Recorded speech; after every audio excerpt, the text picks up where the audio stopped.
Welcome back to Cervical Spine Mastery, where we continue our journey toward mastering therapeutic yoga for lasting relief. Self-doubt can cripple a yoga teacher's confidence, leading to hesitation and uncertainty in their ability to deliver effective therapeutic sessions. Overcoming this obstacle is essential for unlocking their full potential and making a real difference in their clients' lives. Persistent self-doubt can undermine a yoga teacher's impact, preventing them from fully embracing their role as healers and mentors. Without overcoming this barrier, they may never reach their full potential or achieve the recognition they deserve in their field. Through targeted strategies and practical techniques, Cervical Spine Mastery empowers yoga teachers to conquer self-doubt, reclaiming their confidence and authority in guiding their clients towards lasting relief from neck pain. Here is a practice designed for most students with neck pain due to forward head posture. The focus will be on opening the chest and shoulders, on mobilizing the thoracic spine, and strengthening the upper back, as well as a way to teach shoulder stands safely to new students. Notice that we don't actually touch the neck itself in the practice. Instead, we will work on addressing the cause of compression in the neck, tightness in the chest, and weakness in the upper back from poor posture. So let's begin. We're going to start lying on the back over two blocks. One block will be between the shoulder blades, and the other block will come under the head for support. Having the block at a higher height can help people with neck pain feel comfortable so that they're not worried about their head going back too far. And then we let the shoulders rest down, the chest open, and focus on relaxing the neck and shoulders and breathing here, expanding the rib cage. We're going to have the clients begin class here, holding for 2 minutes in this pose. And if it feels comfortable with the head on the block, you can take it down a notch, as long as the head is not going back too far. It'll all depend on how open the students are in their chest. From here, you could work on holding the elbows and taking the arms overhead and holding here for a few breaths. And then switching sides, holding the opposite elbow and opening the chest here. Hold for a few breaths. But if there's any pain in the shoulders at all, just stay with the hands alongside the body and the palms facing up. Now after this, we'll bend the knees. We're going to roll off of the blocks to the side.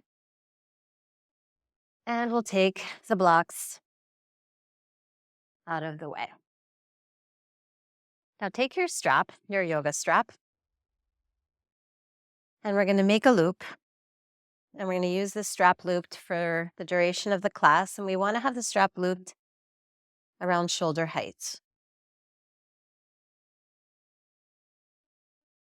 So once we have the strap at shoulder height, we're going to come into Parvatasana, seated Parvatasana. In this pose, we take the hands inside the strap, reach the arms forward and up.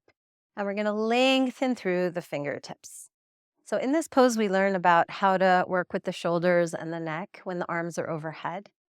And we want to lengthen the sides of the waist. So we want to let the shoulder blades go up. But at the same time, we want to allow the upper trapezius to relax down the back.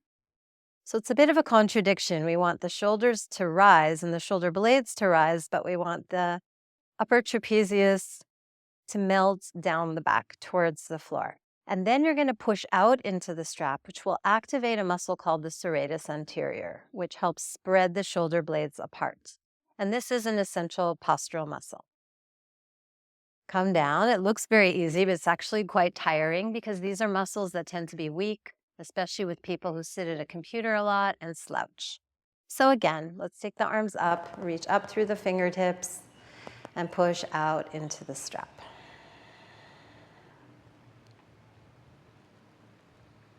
And then release the hands down. The next pose we'll practice is Gomukhasana.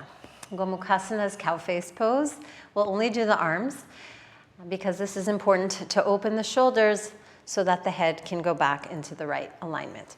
So we'll take the strap over the right wrist Okay, I like using a strap in this pose because people often try to reach their fingertips, and when they do that, they end up rolling their shoulder in. So instead of cheating, we want to get the most out of the chest opening.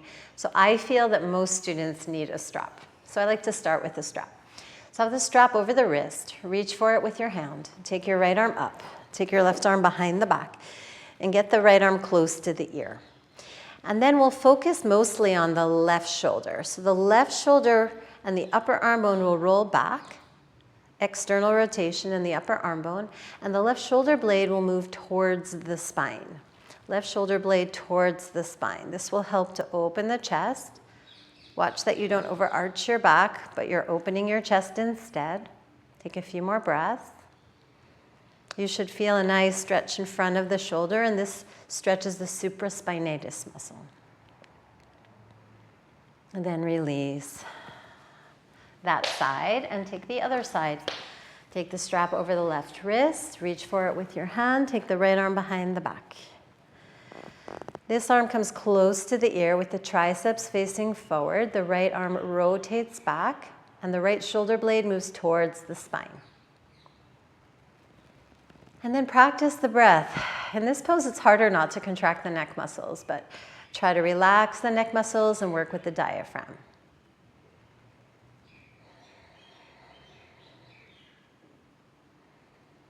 One more breath here, and then release that.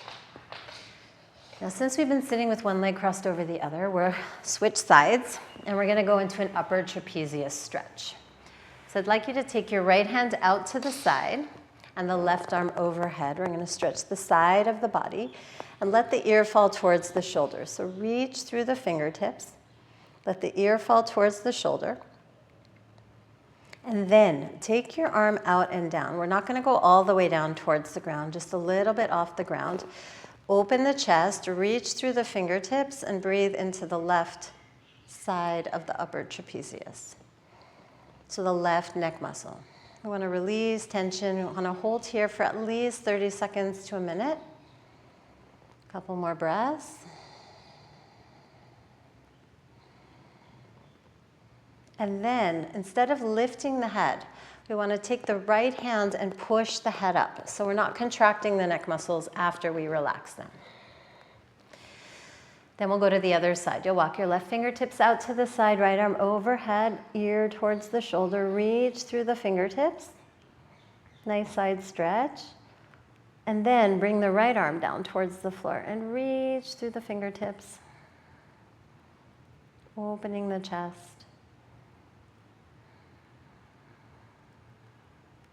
You should feel a nice stretch through the right upper trapezius. Make sure the shoulders are not rolling in. Open the chest here. Good. And then with the left hand, we're going to push the head up.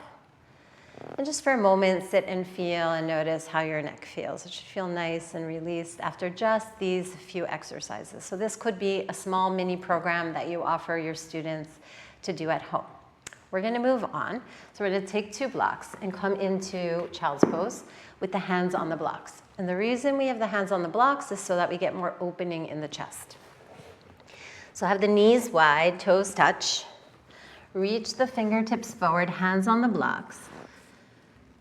And then what's important here is that the arm bones, the triceps goes up towards the sky. So the upper arm bones go this way, while the back muscles, or the vertebrae, rather, in the upper back go down towards the floor. So reach through the fingertips. Let the arm bones go up. So work the triceps, contract the triceps muscles, and then let the upper back melt towards the floor. So the arm bones go up, the upper back goes down. The arm bones go up, the upper back goes down. And if there's any pain in the neck, you can always support your head on a block or on a blanket. Lots of energy in the arms and absorbing the upper back into the body. Good. Right. And then walk the hands back and come up. We're going to come into Trikonasana next in a couple of standing poses in a way that opens up the chest and shoulders. So go ahead and take your strap. we'll come into triangle and take the right leg out and the left toes in. Heel to arch and take the hands into the strap. So we're going to practice triangle pose with the arms in a strap. Rotate the upper thigh bone out and come down halfway. Reach the fingertips away from the head. So you're getting some chest opening. Reach, reach, reach, and push out into the strap. Trikonasana. We don't want to go too low because this variation engages the core. But we want to move the shoulder blades away from the ears. We want to push out into the strap, strengthening the upper back. And then with the weight in the back heel, use the strength in the legs and the back to come up. We're going to turn the right toes in and turn the left toes out. Inhale and exhaling, go to the side and then lengthen the spine. Push out through the strap, reach through the fingertips, open the chest, shoulders back.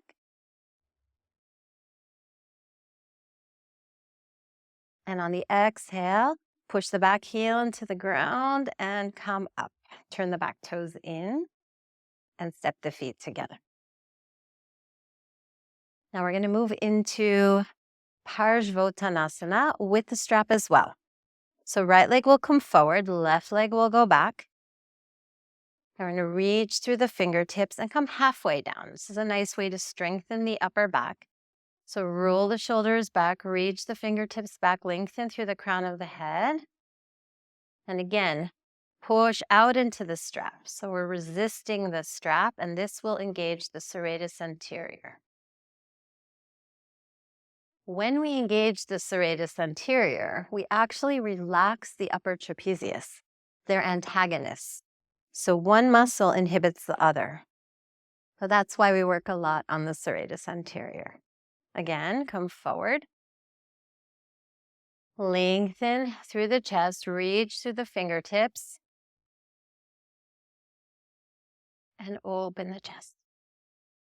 Strengthening the upper back and keeping the neck in a natural curve. Come up and release. Good. One more pose with the strap. One more standing pose, Prasarita Padottanasana. So a nice way that you can open the chest and shoulders is coming into extended separate leg stretching pose. And the hands will come into the yoga strap. Okay. From here, we're going to come down, letting the head fall towards the floor, and then roll the shoulders open and take the arms overhead. If your shoulders are very tight, you might need to make the strap wider. And we want to bring the arms overhead, let the head fall, the crown of the head falling towards the floor. In a way, this tractions the neck. Bring the upper back or thoracic spine into the body, getting more mobility in the shoulders. And then push the feet into the floor and come up slowly. And step the feet together. So I've been talking a lot about the serratus anterior muscle. Now we're going to actually do an exercise to strengthen the serratus anterior. This is an essential muscle for headstand, and if you're not strong enough, when you do headstand, you'll actually end up putting more pressure on the neck. So it's really important that we work on this muscle, and it's a muscle that we use in many poses like downward facing dog, chaturanga, cobra, headstand, any arm balances. It's a very important muscle in yoga. So we're going to come into a modified plank. And we'll do it with our hands on the ground, arms straight, knees on the floor. Now you can practice this in a full plank. So the knees can be off the ground if you feel strong enough. But it's nice to practice with the knees on the ground so we can focus on the shoulders. Now on the inhale, you're going to relax your chest towards the floor. And on the exhale, push the hands into the floor and spread the shoulder blades wide. So I call these yogi push-ups because they're not really push-ups, but we're moving the shoulder blades towards each other, inhaling, and then pushing the hands into the floor and spreading the shoulder blades apart, filling up the upper back. Inhale, and exhale. We'll do a few more here, but you can do many sets to really strengthen the serratus anterior.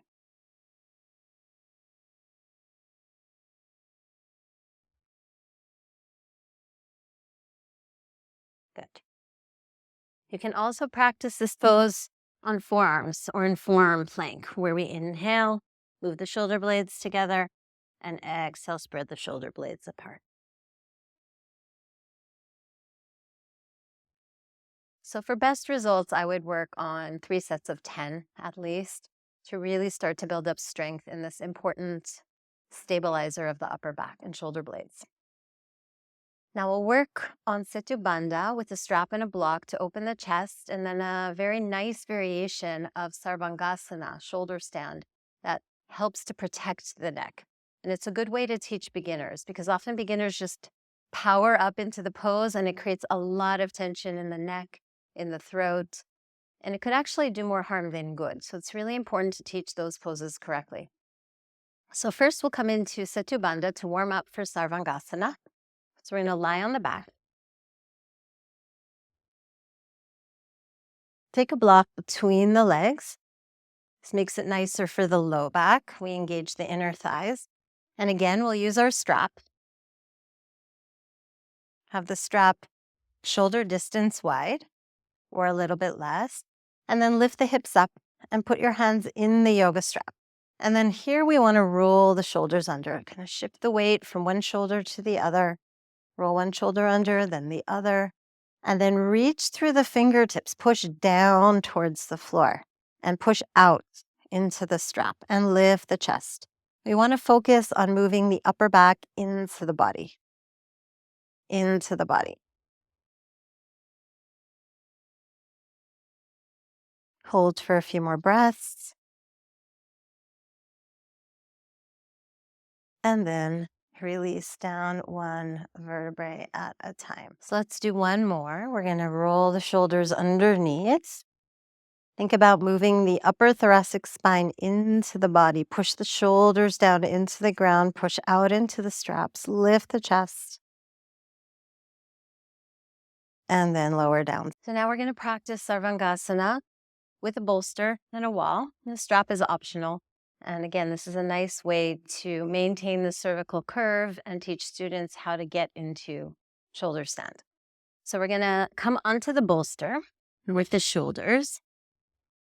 It's a little tricky to get in, and the legs up the wall. Okay, so the shoulders are on the bolster and head is coming off. We're going to push the feet into the wall and lift the hips up. So this is how we start.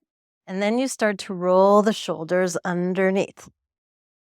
Shift the weight from one side to the other, rolling the shoulders underneath. The shoulders have to stay on the bolster. And then reach through the fingertips. Push the feet into the wall, and this teaches students how to bring their sacrum forward. Then you can have the strap around the wrists and reach through the straps to open the chest. Or you can clasp your hands and roll the shoulders open. So when we use the bolster, you see that this doesn't put any excess pressure on the neck. Roll over to the side to come out and press it. Now we're going to do a couple more back bends for opening the chest and releasing tension in the neck. The first is Shalabhasana, and the second is Dhanurasana, or bow pose. Shalabhasana is locust. The way I like to teach it is with the hands in a strap.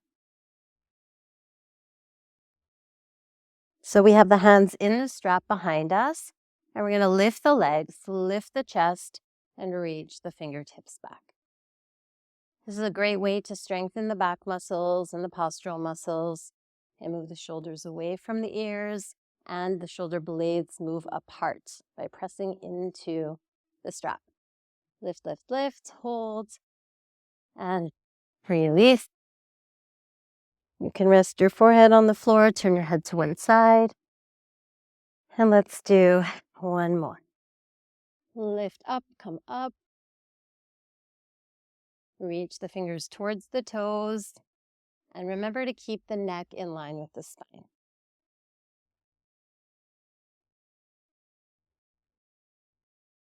And then come up. For Dhanurasana, I'm going to use a bolster. I like to use a bolster because it brings more opening into the chest and shoulders, and that's our focus for today. If you don't have a bolster, you can use blankets folded up. I'm going to place the bolster under the belly of the front of the chest, and then we'll reach back and reach for the ankles. So this helps to open the chest as you come into the pose. And then on the inhalation, we're going to push the feet back into the arms and lift the chest. So instead of lifting the knees off the ground, we're kicking the feet into the hands, opening the chest, rolling the shoulders open, squeezing the shoulder blades together in this one, and then coming on. It's a lot nicer on the low back as well. From here, we'll come into child's pose. You can have your hands on the bolster, which is a nice way to relax the head and neck and reach out through the fingertips. Take a few deep breaths.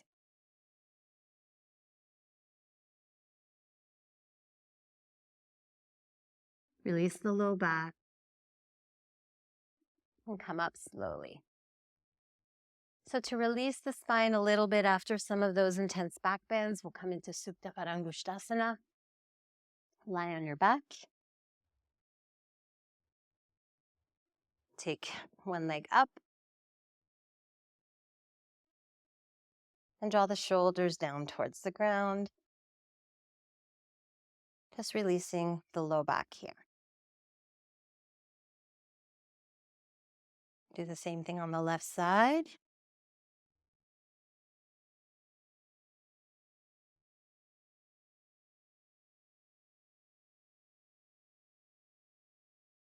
Keep the shoulders moving away from the ears, pressing down in the chest, lifted. Even in this pose, we don't want the shoulders creeping up to the ears. And then release. You can hug the knees into the chest, rock a little bit side to side. And then we'll come into Shavasana. So finally, we'll come into Shavasana, and a really nice way to do that is to have a blanket and to roll up the front of the blanket so that there's a little support for the neck. So we'll come into Shavasana with neck support, making sure that the blanket roll supports the neck fully. And that when you come into Shavasana, the chin is slightly facing the chest. Act of surrender of the mind to the heart. Keep the shoulders moving away from the ears towards the ground. Eyes soft, jaw soft.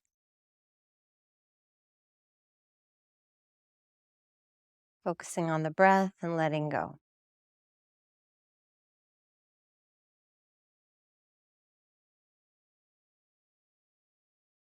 Hold here just for a few more breaths, but of course, you're welcome to stay longer in Shavasana with neck support.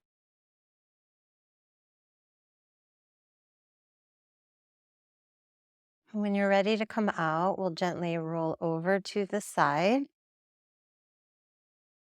And make sure to press yourself up without activating the neck muscles. And then sit for a moment and just notice the freedom in the neck after we work on opening the chest and strengthening the upper back. So this was our class for forward head posture. In our next class and our last class, we'll address a flat neck and different techniques to increase the cervical curve. So don't miss out on this crucial step in your journey to becoming a confident and accomplished yoga teacher. And I look forward to seeing you in the next class.